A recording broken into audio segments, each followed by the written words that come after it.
Okay, it's all yours, Jim. Okay. Can everybody see that? Yep. Yes. Okay. Now, the question that Paul posed to me was why New Mexico has such a slow recovery and can't create jobs, well-paying jobs.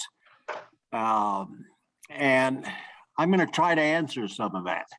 Well, Maybe very not all good. of it. Maybe not all of it. That's what Paul asked me to do. Very Okay, good. so let's start. Here's some of the reasons, and I'll go into them. The world really is different. The big thing is the structure of the New Mexico economy, and I'm going to go into that in detail, but we've got a lot of sectors that just don't grow very fast. We have a small market size. Unlike Texas or California or New York or some of the large states, we don't have much of a market here. And so there's little incentive for firms to move here if they are market oriented. We've got an aging population. I deny that, but it really is the case. The labor force, we don't have a lot of trained workers. Infrastructure, we have all kinds of infrastructure issues, but especially broadband. And finally, I would mention fiscal instability at the state level. Okay, now, just before the pandemic began, New Mexico was better off than it had been in a long, long time. The oil boom was going strong. We had 117 active rigs in March of 2020, and that fell to about 43 by September of 2020. Employment was recovering. In February 2019, we finally came out of the employment deficit that we created during the Great Recession. State revenue is growing. Everything looked pretty good for New Mexico. 2020 was a disaster. 2021 and beyond, well, what's happened this year? The Delta variant has hit. We've had a partial recovery. We've still got a long way to go. We've still got a lot of long-term structural issues. Now, here's a little bit of context. In the Great Recession, we lost 52,000 jobs from our peak of about 849,000. We didn't regain that level of employment until February of 2019. Took us a decade to get out of the Great Recession. And we can talk about why that was the case. During the pandemic, we lost twice that many jobs, 104,000 jobs, just from February 2020 to April 2020. Wow, twice as many jobs down as we were in the Great Recession. Now, the latest employment data just came out on Friday, and we're down 52K jobs from February of 2020. That's just about as many as we lost during the Great Recession. We're still down that far. In fact, we're down almost 38,000 jobs from where we were in December 2007. What a story. We've got some work to do here.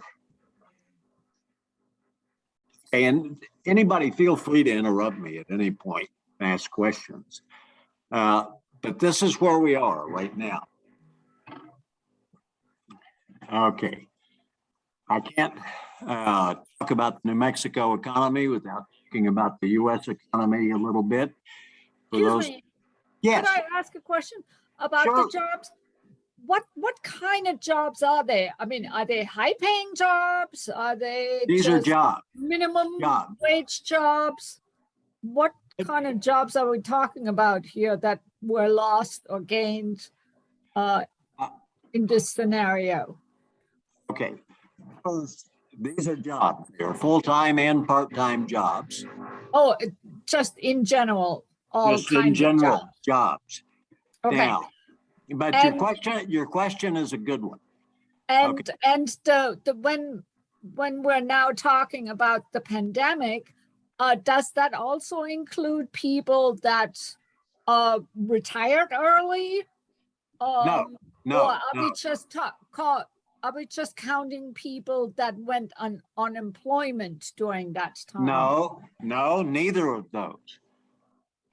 What we are talking about is each month, the Bureau of Labor Statistics publishes how many jobs there are in a given state. Jobs. Now, Yeah, but how do it you is- count it is not people that even are people. lost?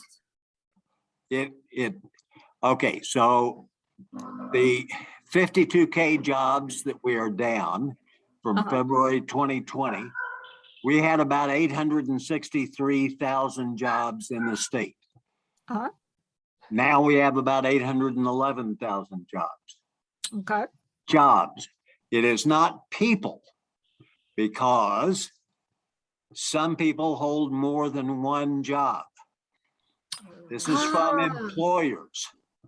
This is from Okay. employers.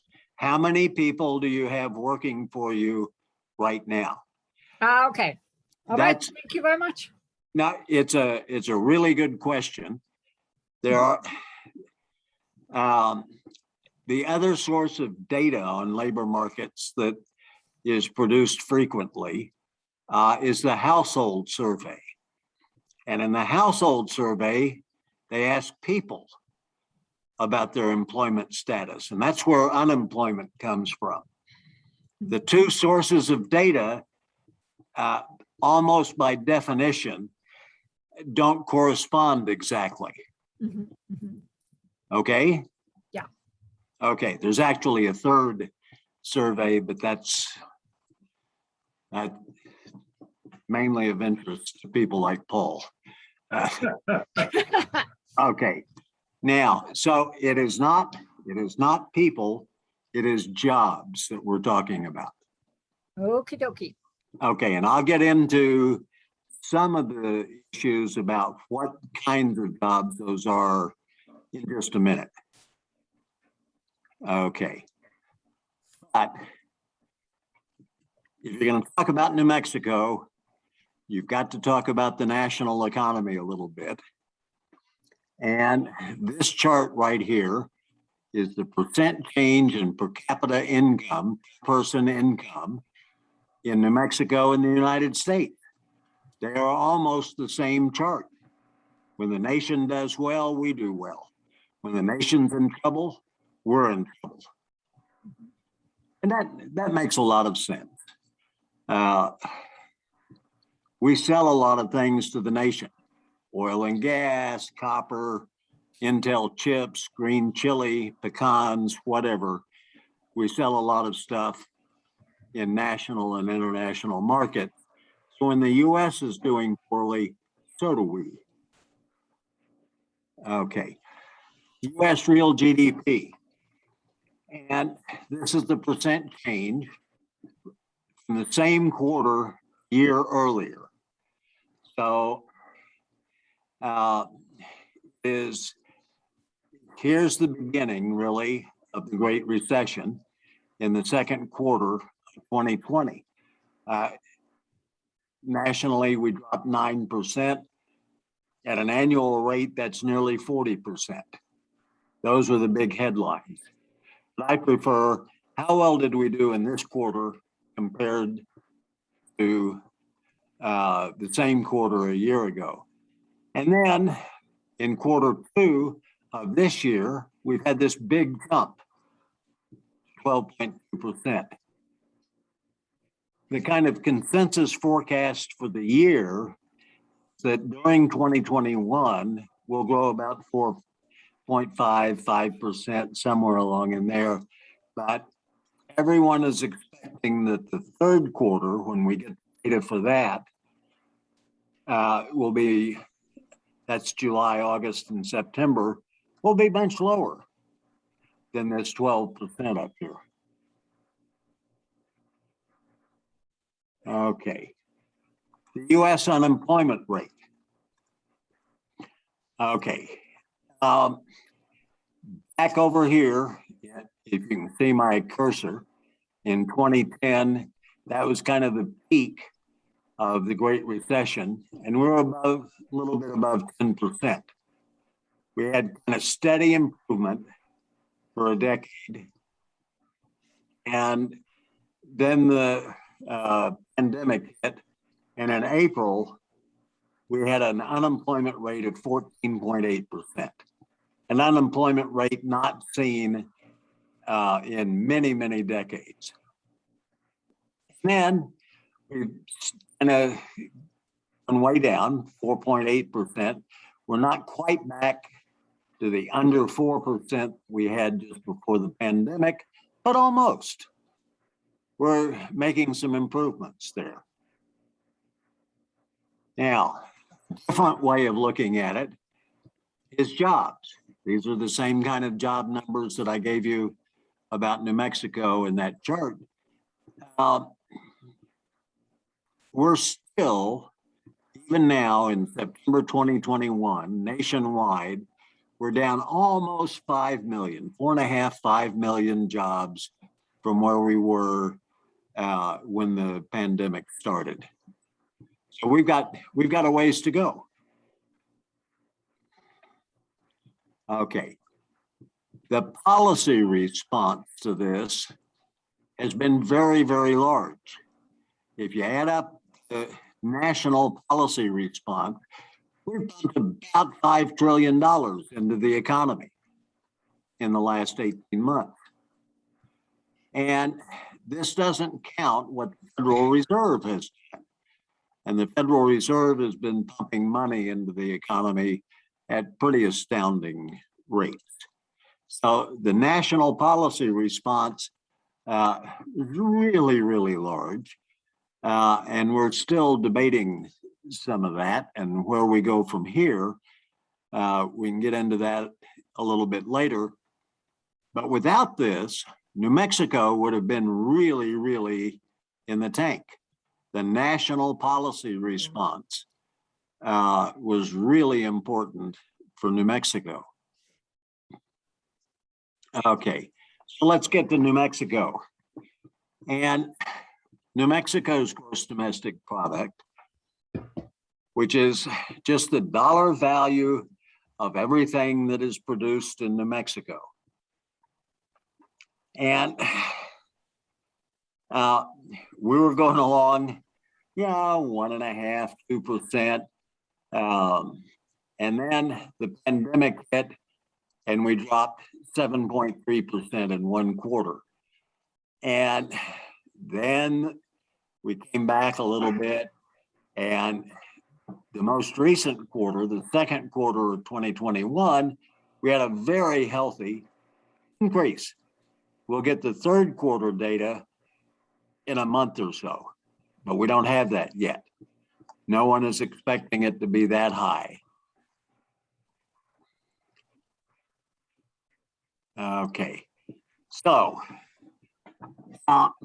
one of the things that happens, income, personal income, about 70% of that is wages and salaries, and we have transfer payments and dividends, interest and rent and all kinds of other things.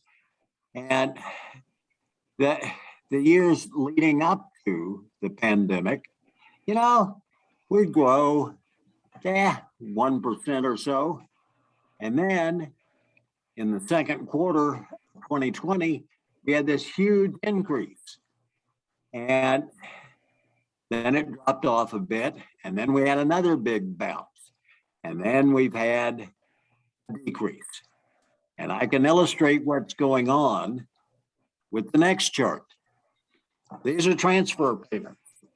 So think of everything from unemployment benefits to Social Security to Medicaid and the like.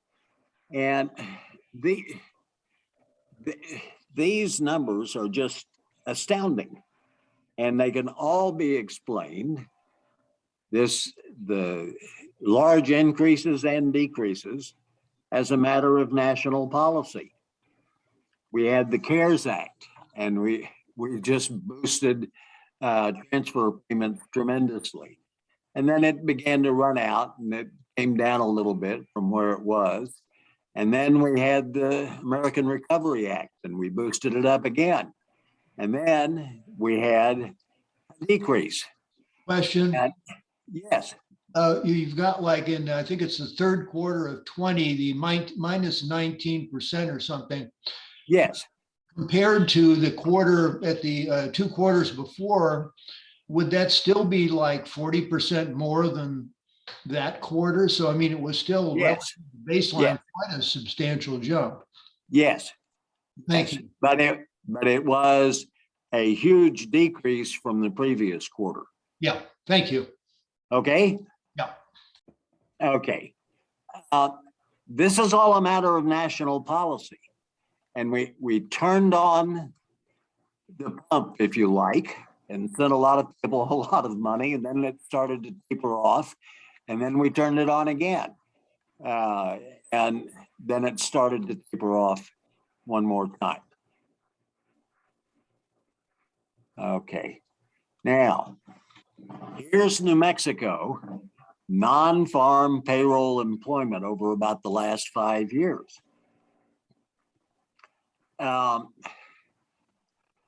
You can see in February 2020, and then we just fell off a cliff. That huge drop, 104,000 jobs out of just under 900,000, 860 or something. And we've kind of gone back up a little bit, and we've recovered about half the jobs that we lost. That's at a much greater pace, a higher rate than we did during the Great Recession. So in a sense, we've not done too badly since about July of 2020. Okay. Now, if you want to start looking at where did we lose the jobs? And I'd like to point out where we're still down. This is from February 2020 to the present, to last month. We're still down about 10,000 jobs in leisure and hospitality. So tourism hasn't come completely back, but we had lost 35,000 jobs when the pandemic started. By April and May of 2020, we were down 35,000 jobs. We've come back a long way, but we're still not where we were just before the pandemic started. The Albuquerque Convention and Visitors Bureau the other day said that she thought this year, 2021, we would probably exceed the number of tourists visiting New Mexico as compared to 2019. But business travel is not yet back, and that includes conventions and stuff like that. And she didn't expect business travel to be back to its 2019 levels until 2024. So we've got a ways to go. Another sector I would like to point out is mining. excuse me, mining is almost all oil and gas. And we're still down about 7.5 thousand, 7.3, whatever it is, jobs from where we were at the start of the pandemic. Now that's 7,000 out of about 25,000. So that's a lot of jobs that we've lost in the mining sector on a percentage basis. I'll talk more about that later. The other thing I'd like to just point out is that if you look from February of 2020, every sector here is down. Every single sector. Some more than others, but every one of them is down. What is the government? What aspect of that is down? Mainly state and local. Federal government employment is not much in New Mexico. Out of nearly 200,000, we have about 30,000 federal employees.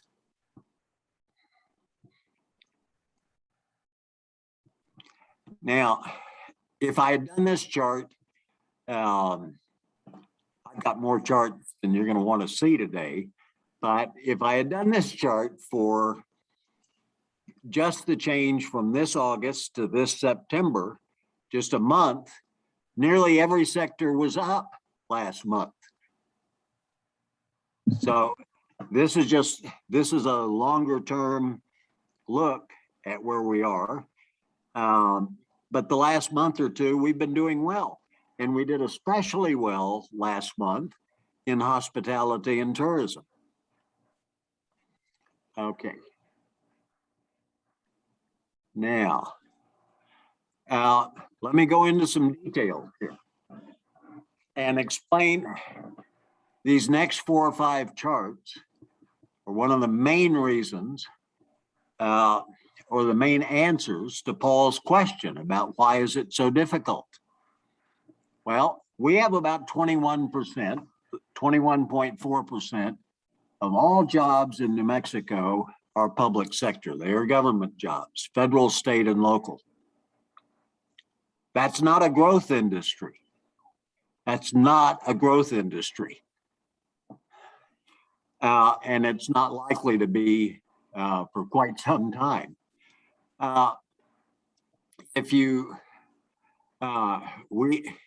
We have fewer jobs now in the public sector than we did, and a lot of that drop is state and local, and mainly local. But the long-term trend is just not a growth industry. We're not going to get a lot of boost out of the public sector, despite the amount of money that's being spent. Okay, now the next one I called trade. And what I did for trade was to add together both wholesale and retail trade. Wholesale trade is about 20,000, 23,000 out of this 111,000. But what I want you to look at is that in 20 years, retail, wholesale and retail trade have not grown in the state. It's been flat. There's no, and that's pretty much true nationwide. There's no reason to expect that we're going to get some sudden growth spurt out of wholesale and retail trade. Okay, and that's another 13% of jobs in New Mexico. And why do I say we're not likely to get a big growth spurt out of this sector? Well, not just the historical trend, but we're all buying more online, and we're buying different stuff, and we're shifting to services. There's just it's just unlikely that we're going to get a big boost out of the retail trade sector. Yeah. Jim, have the Teamster related jobs, truck driving and stuff made up in part for the loss of clerical work in the retail area? That's an interesting question, but, and I've got transportation here, but it's pretty flat in New Mexico. We have a nationwide shortage of truckers, and the demographics are against growth in that sector. And a lot of truckers simply retired during the pandemic. They said, we've had enough of this. And it's hard to get them back, even though those are well-paying jobs. Okay, so let me back up. We've got 21% in the public sector. We've got 13.5% in trade. Those two sectors are not going anywhere. Let's look at the manufacturing sector. And this has been a trend. This is only a 20-year trend. But if we look at a 40-year trend, the trend would still be down in manufacturing. In the United States, in New Mexico, and we get a lot of hype about reinvigorating the manufacturing sector, but this trend is hard to argue with. Part of that is a tremendous increase in labor productivity. Each worker is producing a lot more stuff and technological change. But, can't see the manufacturing sector giving us a big boost in jobs in New Mexico anytime soon. It's unlikely to happen. Now, this is leisure and hospitality. So think hotels, restaurants, casinos, all of the stuff associated with the tourism and business travel industry.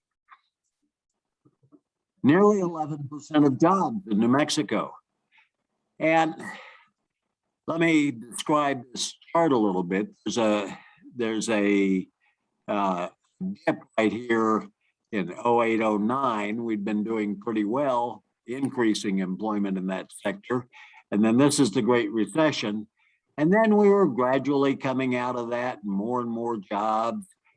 And then, boom, the pandemic hits and nobody's going anywhere. And there was this huge drop. If you want to feel good about something, is most of those jobs have come back. Most of them. People are now staying in hotels, they're going out to eat. But business travel has not, as I mentioned earlier. Okay, so let's look at the mining sector. This is a little bit different graph. The blue line is oil production. The red line is employment. So notice something there. This started well before the pandemic hit, but it was accelerated by the pandemic. We reached our peak of employment in the mining sector in 2014, 2015. And then we had some real issues with the price of oil, but look at the last 2 or 3 years on this chart. We're producing more oil with fewer workers. And there are two ways of looking at that. One is, yay, each worker is producing a lot more. Productivity has gone way up. Another way of looking at it is, we're not likely to see a big boost in employment out of this sector. Part of that's technological. We're sitting in the Permian, in the Delaware Basin, thank Carlsbad and Hobbs, on the most productive rock, the most productive geological formations in the world. And we're getting a lot more out of each well. We're getting a lot more oil out of it. And we're just not likely to see the huge employment gains that you might think of out of the oil sector. Now, oh, I thought I had construction in here too. I must not have copied that one. Construction. If you look at construction, we've been relatively flat. We're not going to get a huge increase in construction employment in New Mexico. You add all those up, you've got about 60 or 70% of the economy. And in none of those sectors are we likely to have a big boost in employment. And so that's part of the answer to Paul's question to me. Why are we so slow? Because of the structure of the economy. We're concentrated where? We're concentrated in the public sector. We're concentrated in hotel, restaurants, and tourism. Our next biggest sector is the trade sector. And none of that is growing fast.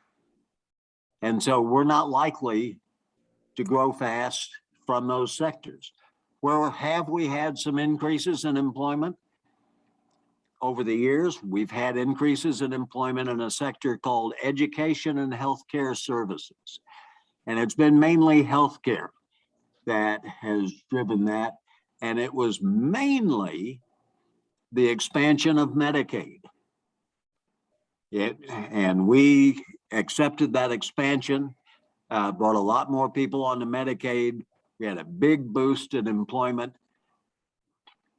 We're not likely to lose a lot of people in those sectors, but we're not going to have a big boost in employment in those sectors.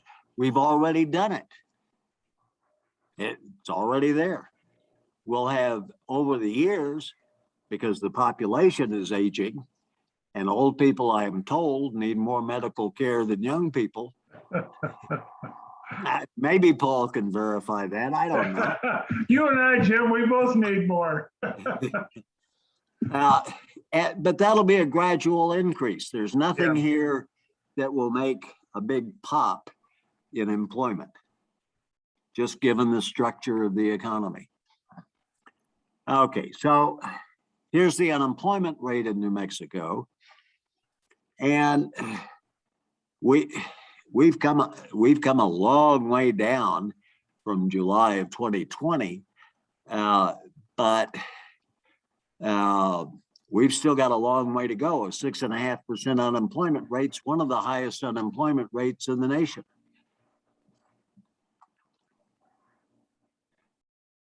Okay, so, and these are 2019 figures on poverty. We've always had a lot of poverty in the state. And I think the neighboring states, we've got the highest poverty rate of any of our neighboring states and substantially higher than the US average. The 2020 numbers will be out in December sometime. I can't show you the 2020 data yet. And it may be peculiar. We may see a drop in these rates nationally and in New Mexico even, because we've put so much money into so many programs to help people. That's not a bad thing. And I don't know where we go from here, but we're substantially higher than our surrounding states or the United States. And with child poverty, it's even worse. It's even worse. And I don't have the chart here, but in Doña Ana County, we've got roughly 40% of kids under 17 living in households below the poverty level. Wow. Wow. So what do? Well, if you're a kid living in a household below the poverty level, you have a much lower chance of graduating from high school and going on to college, the kinds of things that you need for the labor market in the 21st century. It's just a grim picture. Okay. And if you want to see it geographically, we had 3 counties.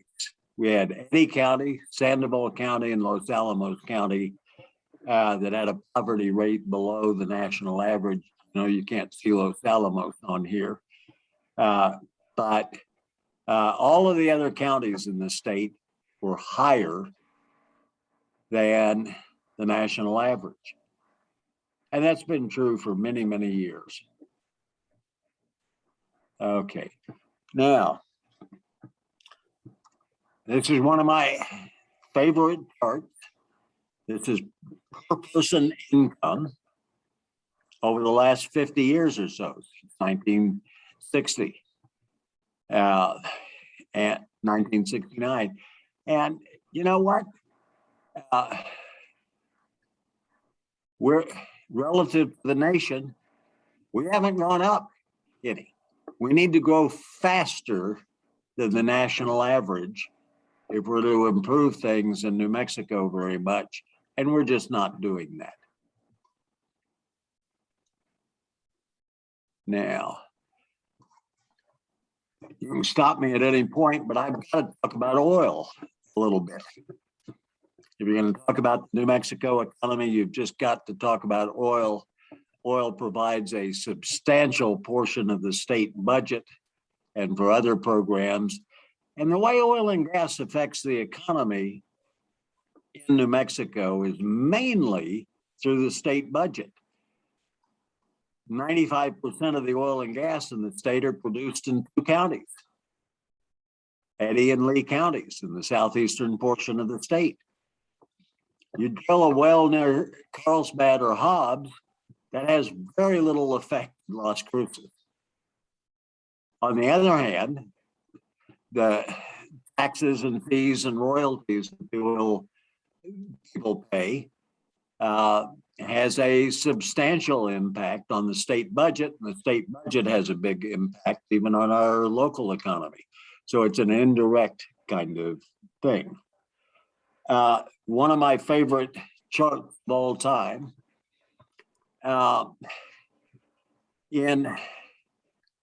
this is oil production in New Mexico and in the United States over a long period of time.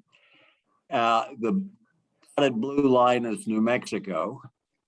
In 2008, that's not so long ago, we produced 62 million barrels of oil, 62. That was about half of what we were producing in 1970. And if you had talked to anyone who analyzed the oil industry in New Mexico in 2008, they would have told you that the chances are that the trend will be down, not up, in terms of oil production. But look what's happened. In 2019, we produced 329 million barrels. That's just right at 5 times what we did in 2008. In 2020, we beat that. Okay, and that is a remarkable story in itself. 379 million barrels. Despite the fact that in April of 2020, we had one day where the price of oil was negative. If you had oil coming out of the ground, you have to pay somebody to take it.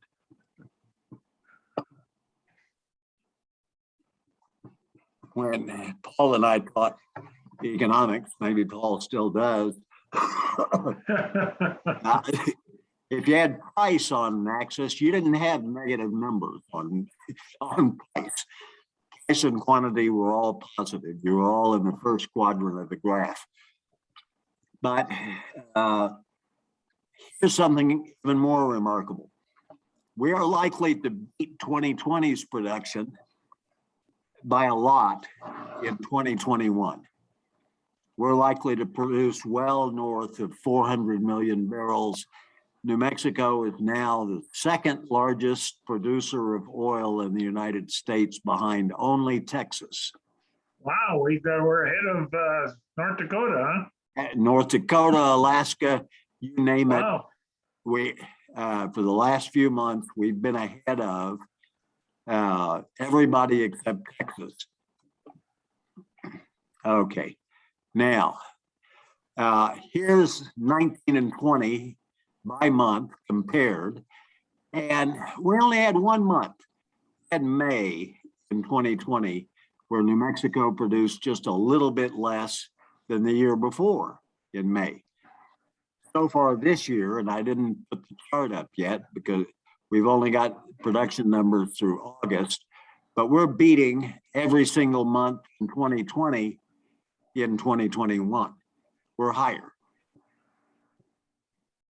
We had a little downturn in February of this year, but it was because of the freeze. Mainly because of the freeze, and not because of the moratorium on new leases that the Biden administration imposed. We can talk about that later if you'd like. Now, it's just absolutely amazing. The red line here is the price of a barrel of oil measured as West Texas Intermediate. That's the price really at Cushing, Oklahoma, where there are big storage tanks and pipelines come together, kind of a reference price that people have been using for a long, long time. The price is not determined there. It's determined in New York and elsewhere, but that's the reference price. And you can see that up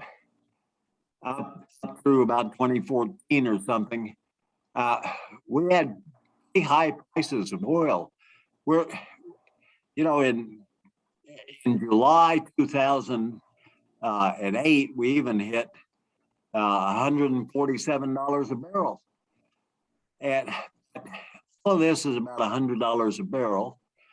And then we had the huge drop off, and we've come back a little bit, and we're doing kind of okay. And then, bingo, we had this big drop, pandemic related, and that was a demand driven thing. People weren't driving, they weren't flying in airplanes. We didn't need as much oil. And it's come back. The price has come back and production has come back. I've got another chart here, but last week on Friday, we had 87 active rigs in the state, which is just more than double what we had a year ago. Okay, these are the counts of active rigs in New Mexico. Again, superimposed on the price. We're not back to where we were but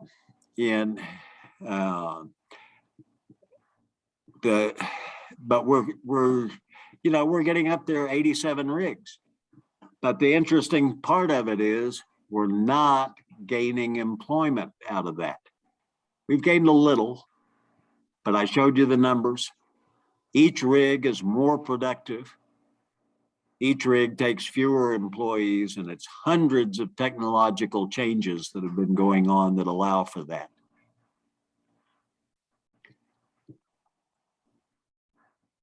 Okay, now, when we're talking about New Mexico, you've got to talk about decay rates. I said we're now the second largest producer of oil in the nation, but to keep that up, you've got to keep drilling. Why? Because a well comes in, say at 1,000 barrels a day, and drops off very rapidly over time. This is months since it started production. Why isn't it in the very first month? Because that may be a partial month, all kinds of things. It's generally the second month where the peak is, and then it falls off very rapidly. So if you're going to keep up the same level of production, you're going to have to drill more and more. Okay, now there's another phenomenon that's worth talking about, especially the last few months. You drill a hole in the ground. That's not the end of the story. A lot of exploration and production firms have been drilling the well, but not completing it. And by completing it, I mean fracking it and getting the oil out. Why would they drill the well and leave it there? Well, they might anticipate a higher price in the future. And if they do, the cheapest place to store oil is right where it is, right in the ground. You don't have to pay anybody to store the oil. If you pump that out of the ground and send it to Cushing, Oklahoma, or to the Gulf Coast, you've got to pay somebody to store it, unless it's sold immediately to somebody who's going to use it. So we've had this phenomenon called DUCs, drilled but uncompleted wells. And the top line is the Permian Basin, and New Mexico is part of that. And we had about 3,500 DUCs at the peak up here. And what's happened in the last year or so is that really for the first time, the number of DUCs have declined substantially. So we brought about 1,000 of these wells online in the last couple of years that were drilled but not completed, not producing. And that's part of the reason why we can keep production up.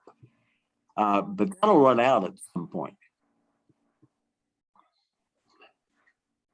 Okay, I'm going to skip this. This is the executive order from the president that put a moratorium on new leases on federal land.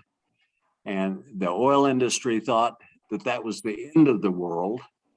And they said that all of the rigs would pack up and go to Texas, where there's very little federal land. It did not happen. It won't happen. So I'll skip that story. It was a big kind of crisis of several months ago. Jim, there's a question. Claire wants to ask a question. Please. Ask away.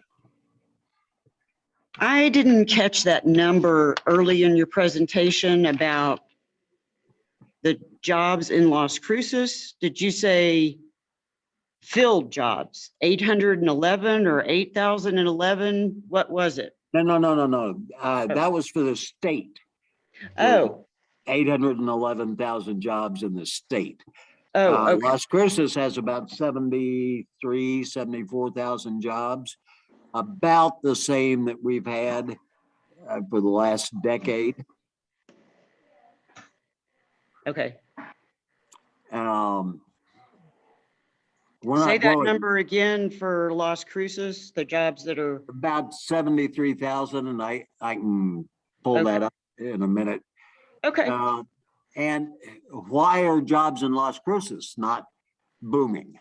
Mm-hmm. Well, who are our biggest employers? Our biggest employers are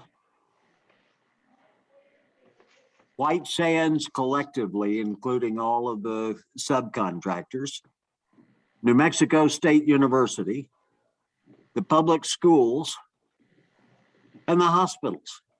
Okay.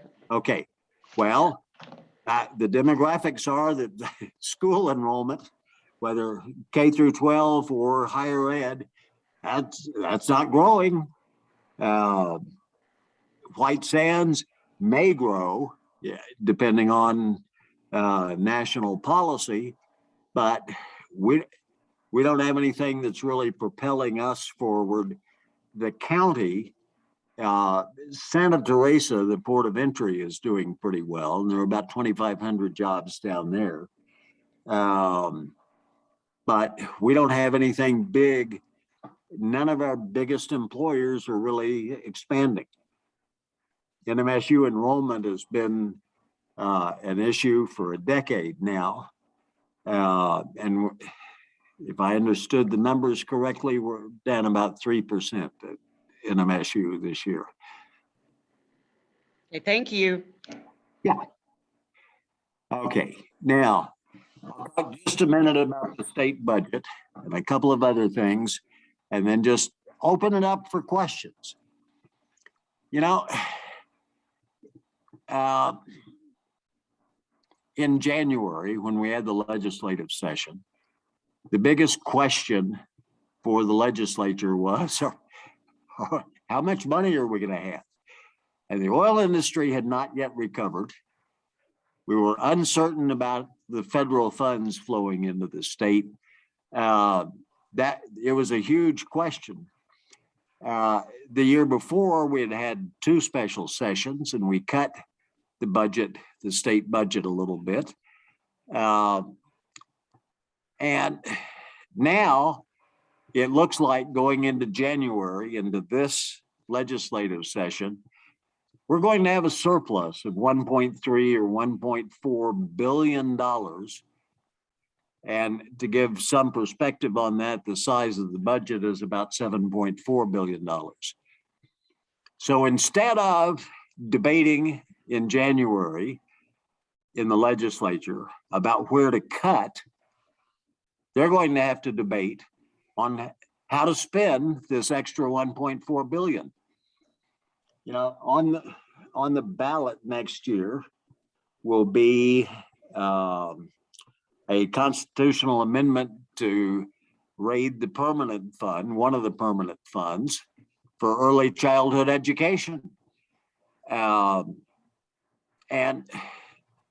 if that had come up in January instead of January a year ago, nobody would have talked about that, because we absolutely don't need the money to fund early childhood education. We can do that, at least for now, and lots and lots of other things. But we've got this horrible problem, and I'll talk about that just a little bit. And that is, we've known for 40 years that we should not rely at the state level for revenue on an industry that is highly volatile, the oil and gas industry. So let me show you a chart. And the one I'd like you to look at is this black line here.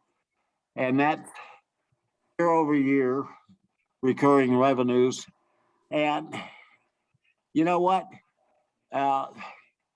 It's hard to budget. It is hard to plan. I have a little bit of sympathy for those in the legislature because of this. What do you do when it's up and down like that? And this is a chart from the Legislative Finance Committee. It's not my chart. I borrowed it. It's one that David Abbey, the director out there, uses a lot. How do you plan smooth budgeting over time when revenue bounces like that? It's just very, very difficult. And so at some point, we're going to be forced to tax something other than oil and gas. Okay. Now, this is another fascinating kind of chart. The very top line is really what we get from the oil and gas industry. But that's a little bit misleading. It gets up there to about 40%, 35% of the total state budget, but it's a little bit misleading. because we get more than $1 billion a year out of the permanent fund. And yes, ultimately that came from oil and gas, but that's money in the bank.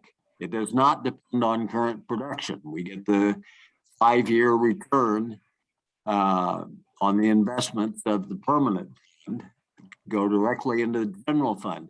So if you look at the red line, kind of the median, that's a more accurate description of what percentage of the state budget comes from oil and gas. And it's 25 or 30%, still a lot. And we've got to do something about that. We've known that since the early 1980s, probably earlier. And we've had all kinds of blue ribbon commissions and tax things. And a couple of years ago, the Legislative Finance Committee and the Senate Finance Committee held a 3-day session in Red River, New Mexico, on how to create fiscal stability without so much reliance on oil and gas. Same issue they were talking about 40 years earlier. And yet we don't do that. We've had 2 major tax cuts, one under Bill Richardson, who cut the income tax rate, one under Susana Martinez, who cut the corporate income tax rate. Ways to solve this up and down problem. We've got to get rid of the idea that tax cuts are always a wonderful thing. They are not. They have consequences. But, and that's from the perspective of an economist, not, I'm not trying to be political about that. Both parties have favored tax cuts to the detriment of the state budget over the years. Okay. Jim? Yes. Question here. This is Dave Steele. I see your point about the folly behind relying upon a volatile industry for budgeting purposes. But when that industry produces so much revenue, and none of the other sectors of the economy seem to be capable of producing sufficient revenue, what alternative does the state have? Well, in testimony before one of the committees, I gave about 15 different ways they could raise revenue. One is the Richardson income tax cuts probably cost us $400 or $500 million a year.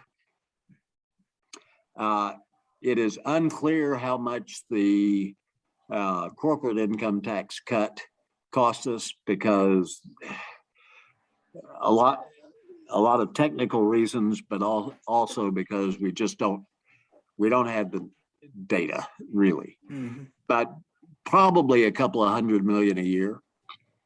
We have a food tax exemption that costs us $250 million a year. The intent of that exemption from the gross receipts tax was well intended. It was to help the poor, but it also helps everybody else.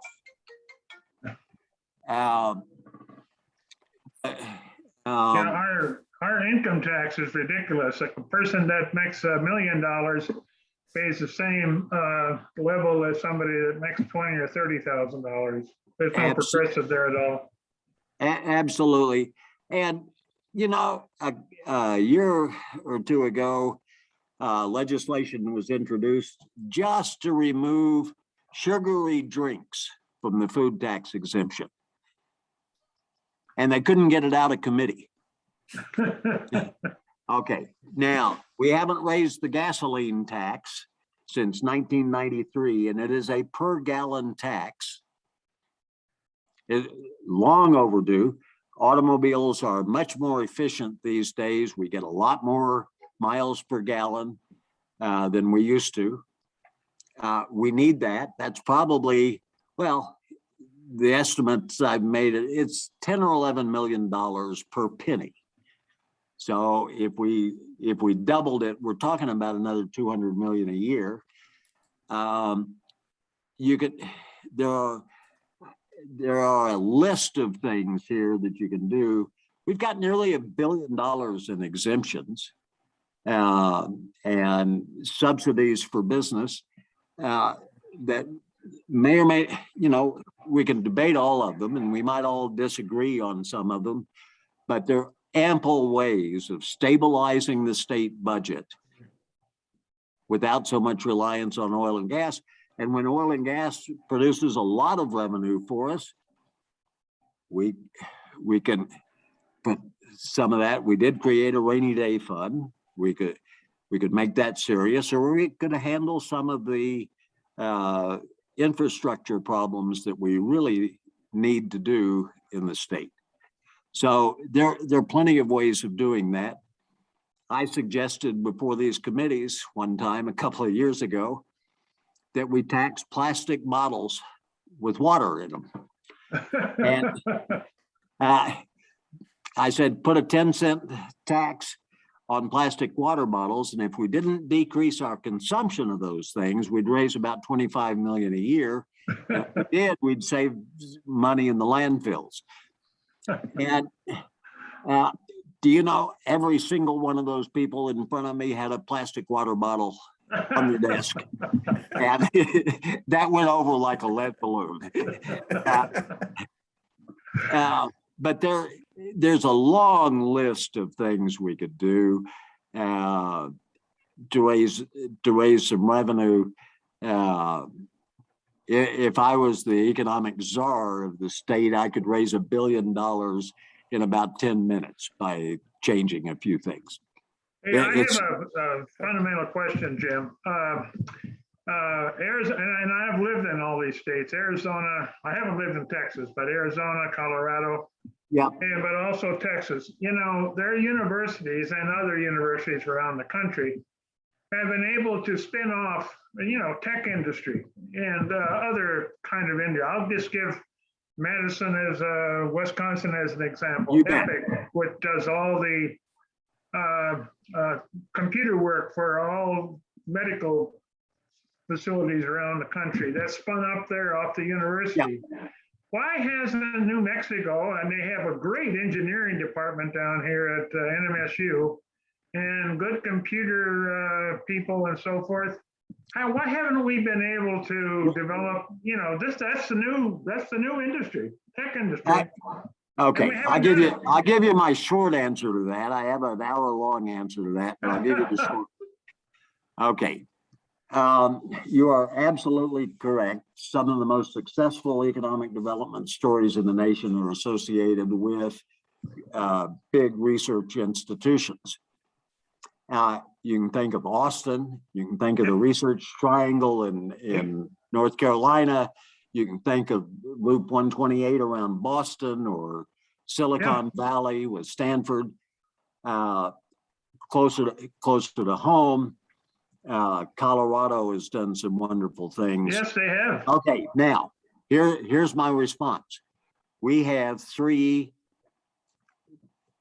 very good universities in New Mexico: UNM, Tech, and NMSU. They do a lot of good work and they do spin off some things, but we don't play in the major leagues. And what do I mean by that? Texas, Arizona State, Colorado, Oklahoma, those institutions, even symbolically, they hire Nobel laureates. We do not. Yeah, that's true. They are funded at levels that are incredible. How do you solve that in New Mexico? We've got too many universities. We don't need to spend a lot more money, but we've got way too many universities. Yeah, other people have said that too. And I don't claim any originality on that. The numbers are right there, but who wants to drive into Silver City and say we've got to shut down Western? And there's legislators from every one of those places. Oh, you bet. So we aren't structured right. No one in their right mind would create the system of higher education that we do in New Mexico if you were starting from scratch today. Yeah. Yeah, and so the solution is out there. The political will to do it is probably Yeah. not. Yeah, But both UNM and NMSU, and to an extent Tech, have spun off some stuff. It's an important driver, you bet. yeah, And Arrowhead the has done a good national job. labs. We've got the national labs. Yeah, yep, yep. Mhm. Okay, now I probably talked too long. Yeah, anyone else got a comment or question? Come on, we don't have much time. I'd like to hear what Jim Beach's, sort of parting comment to all of us would be. What's the take-home message that you would like us to have? Well, that it's for the New Mexico economy, it's not impossible to have growth in New Mexico. It's not. We lack in terms of education. We should have the best education and workforce training programs in this, at least in the surrounding states. Why do we not compete with Texas, Arizona, Colorado, Oklahoma?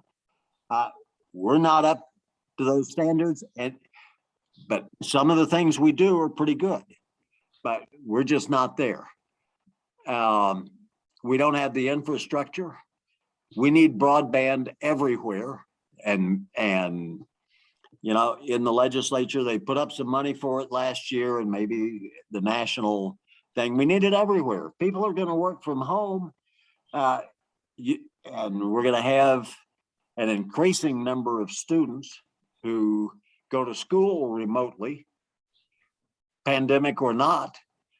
You've got to have broadband everywhere. We don't have it.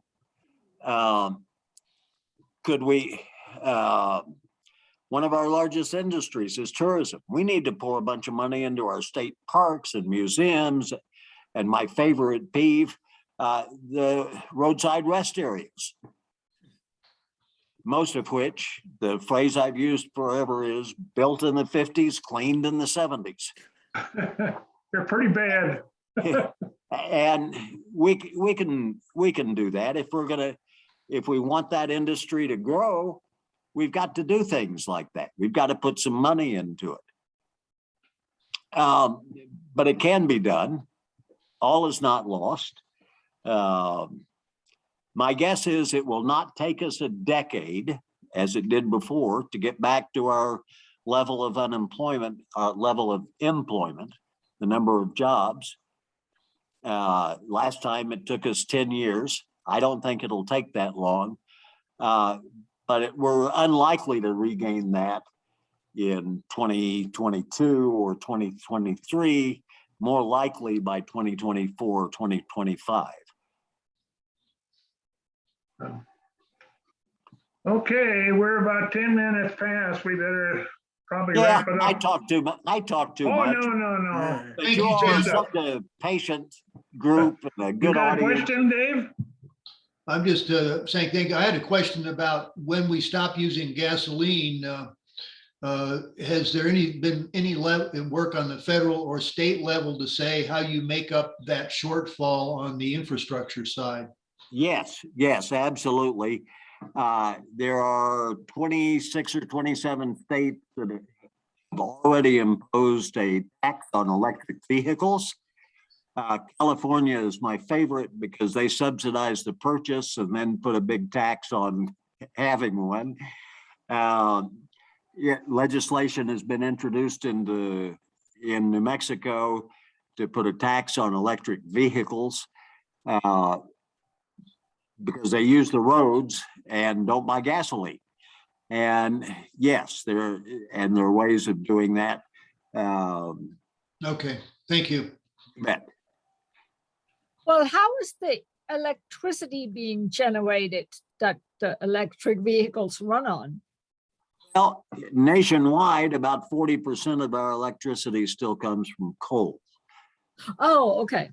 And I've teased more than one EV owner about their coal burning car. But in New Mexico, we are rapidly reducing our dependence on coal as an electricity source. We're shutting down the plants in San Juan County. We get some of our electricity from nuclear, we get some from wind, we get some from solar. We get a lot, increasingly a lot from natural gas. But none of them are being run by oil. No. Oh, okay. It makes no economic or environmental sense to use oil to generate electricity. Oh, okay. All right, let's give Jim a big hand. Thank you, Jim. Thank you, guys. Enjoy It was the well rest of the done. day Thank you very much. and enjoy the World Series. And it's only about 120 days until spring training starts again. Who's counting? Yeah. But who's counting? Especially when you can watch ice hockey, you know? Yeah. Okay, thanks, everyone. See you guys. Everyone, bet. have a great afternoon.